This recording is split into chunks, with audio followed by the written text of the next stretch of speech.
Listener is a dragon who plays a minor part in Darkstalker. She's the best friend to Clearsight. She is a mind reader whose family does not like getting guidance from seers. I have to admit, I really like the concept of some dragons not liking to hear the future. It really fleshes out the ancient Nightwing society. If you ask most people their opinion on Listener though, they might need a reminder of who she is, before saying that they are neutral on Listener. However, there exists a small amount of people who really dislike Listener. Most of the people who hate her do so because she called Whiteout Weird Out, which is pretty ableist, but I have even more reasons than that to hate her. I used to like Listener and even shipped her with Clearsight for some strange reason, but over the years my opinion on her has certainly decayed. But have I judged her wrongly? Just how bad is a Listener? Let's explore her character from a somewhat biased perspective, and attempt to explain why Clearsight chose to be friends with a dragon who will not listen to a single word of her prophecies. Before we get started, if you are new to this channel, please think about subscribing. I regularly post both Wings of Fire and Warrior Cats content so you'll never be bored. And to my current subscribers, thank you so much for supporting me. I wouldn't have gotten here without y'all. Now without further ado, let's begin. We first meet Listener in Chapter 9, which is nearly a third of the way through Darkstalker.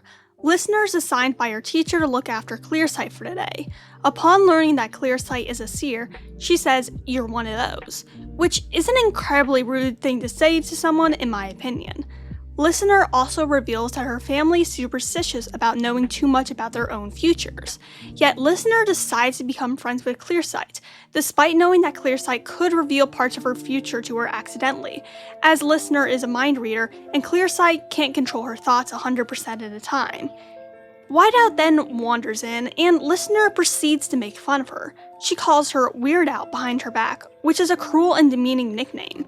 It is also pretty ableist because Whiteout acts the way that she does because of her neurodivergence, but people in the past weren't too forgiving towards that, and Listener is certainly not the most accepting of dragons, as we will see through her behavior. Then Listener talks about how Darkstalker is creepy, which is honestly something that I agree with, but still another example of her being rude behind a dragon's back. Clearsight thinks about how Darkstalker must be hiding his powers, but then shuts it down because Listener might overhear.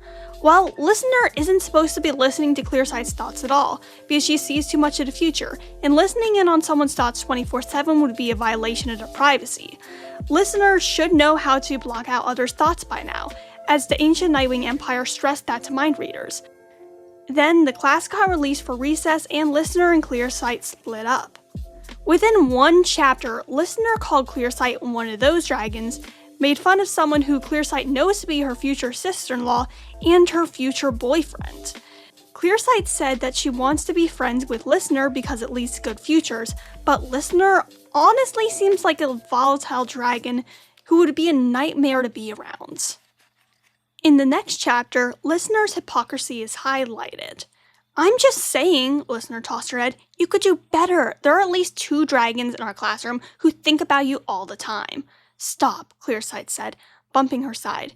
"If you won't let me use my power to help you find someone, then you can't use yours for me either." "That's different," Listener said, "and I think it's weird that I can't read Darkstalker's mind. How is he blocking me? I thought that was a skill nobody learned until they were at least 7. "If he doesn't want you to read his mind, you should probably respect that," Clearsight observed. "He stays out of my head." "What about you?" she asked instead. "Where's the new dragon you're stalking?" "Shh," Listener cried, whacking Clearsight with her tail. "He's over there," she added in a stage whisper.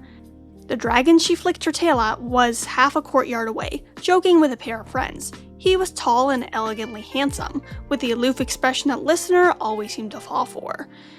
"Don't tell me anything," Listener said quickly. "Don't even look ahead. We're totally destined for each other, so don't you dare tell me we're not." Her hypocrisy is once again showcased when, after calling Darkstalker Clearsight's stalker, she stalks a random dragon she's interested in, and considering she admitted to trying to read Darkstalker's mind, she was probably trying to go through her crush's mind without permission as well. It was at this point that I began to understand why Clearsight is friends with Listener. It's not because Listener is a good friend, or because she's a good influence in her life. It's because Listener is a bit of a train wreck, and that's honestly kind of fun to be around sometimes. Though having a friend like Listener is fun, Clearsight recognizes that her mind reading and potential to gossip is also a threat. She requests a stone to prevent Listener and the principal from reading her mind. Plus, she wanted to block out Darkstalker, but she was willing to let him listen in if he really wanted to. Another reason why Clearsight may keep Listener around is because seeing her struggles reminds her of ordinary dragons. She's often swept up in worldwide catastrophes, whether that be the waves of Ice Prophecy or Darkstalker's animus powers. Listener is there to calm her down, to remind her that life exists outside the death she sees in her visions. The next time we see Listener in person, it's when she and Clearsight are rescuing the scavengers. She says it's not a bad idea because Clearsight is going through it with her, and Clearsight can see the future. She also says that she allowed Clearsight to choose the night that they were going to rescue the scavengers on because she assumed it would be the safest. Even more, she later confirmed that she had no plan, and assumed that Clearsight would have one. If Clearsight made a plan, it likely would have been based on her visions, and Listener knew that. To which I have to ask, what is the difference between being told the future and being near someone whose actions indicate whether your choices are bad or not? It's literally like being told the future, but one step removed. It really makes no sense that Listener relies so much on a seer for her plan, considering her family's superstitions around choosing your own future. But at this point, Listener might be growing a bit older and questioning her family's view on the world. But that's never indicated in the book. Clearsight never comments on Listener growing lax when it came to her future sight rules, or something like that. Listener and Clearsight successfully rescued the scavengers from the school and took them to a beach. Clearsight thought about how Listener might stop being friends with her in the future for a bit, and how Darkstalker would tell her to stop being so obsessed over the future. That makes me think that Listener is supposed to be a character who represents living in the present. Clearsight, at the beginning of the story, lives in the future, with her hundreds of scrolls containing her visions scattered around her. Clearsight is cautious, practiced. Listener's opposite. She's incredibly impulsive. Listener manages to bring Clearsight out of her shell and make her live in the moment with her rule against future sight. But Listener is also a hypocrite, who allowed a seer to plan her future, something that her family is supposedly against. However, her being a hypocrite might be her living in the moment and not considering anything, including her own morals, as she makes a choice in the now instead of thinking it through. Then an Icewing appeared and ate a scavenger. Another one appeared, and Clearsight realized that the Icewings were planning an invasion of the Night Kingdom. This was the first time that the war became real for both Clearsight and Listener. For Clearsight, the war was something she only saw in her visions. For Listener, only in the thoughts of others. But now it was right before them. Listener then said to Clearsight, "Clearsight," she said hesitantly, "listen, I know I told you that I don't want to know the future, but if I ever have to evacuate my family, if it's a question of saving their lives, if something really, really bad is about to happen, then I guess I do want you to tell me." She's saying that with a bunch of gravity, but I don't think it really means anything when for the past 2 hours in canon, she's let Clearsight decide her fate.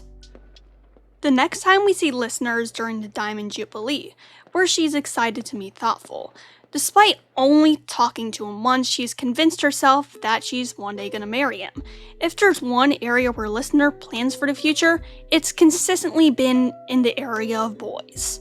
Clearsight has become well aware of Listener's flawed judgment by this time, but then she sees Thoughtful, and a vision hits her. He's destined for love, but not with Listener. Two clear futures lay before this Nightwing. One was easy and unremarkable, a pleasant enough life with someone who loved him more than he loved her, where both of them felt vaguely unsatisfied all the time, but at least no one died. The second was harder and darker, but in it waited a great love, and on it depended futures that were far too distant for even Clearsight to understand. Listener was not that great love.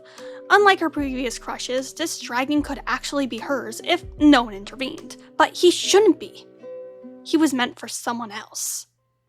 Here we see exactly why Listener should have stopped with the pretenses and allowed Clearsight to give her guidance sometimes.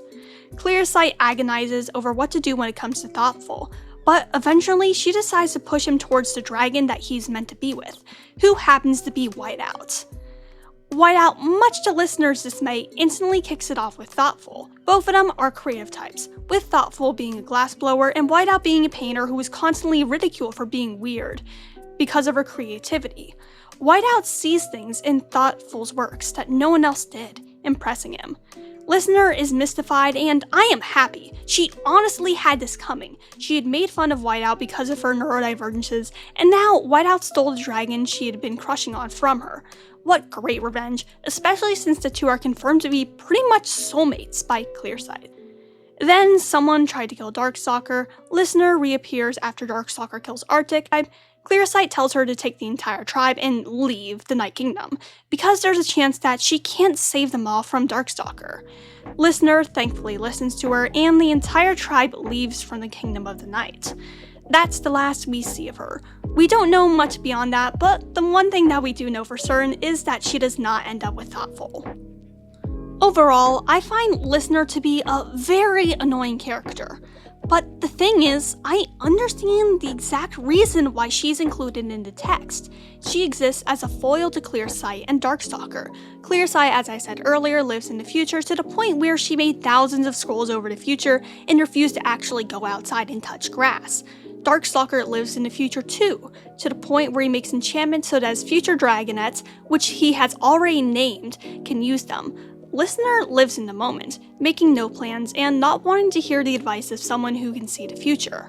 But the problem is, Listener's conviction in not listening to Seers doesn't appear to be the most steadfast. She allows Clearsight to make plans, something that you can assume that she likely uses her future sight for, if you think for more than 2 seconds. I can also understand why Clearsight considers Listener to be a good friend. Listener is someone who looks at her like a regular dragon, and who doesn't idolize her for her future sight, having no use for it. They don't have to talk about the future together. What they have in the present is enough. But if I knew Listener, we would certainly not be friends. I find her annoying. She insults Whiteout, which instantly puts her on my hate list. She's hypocritical, which is one of the worst things that people can be in my eyes.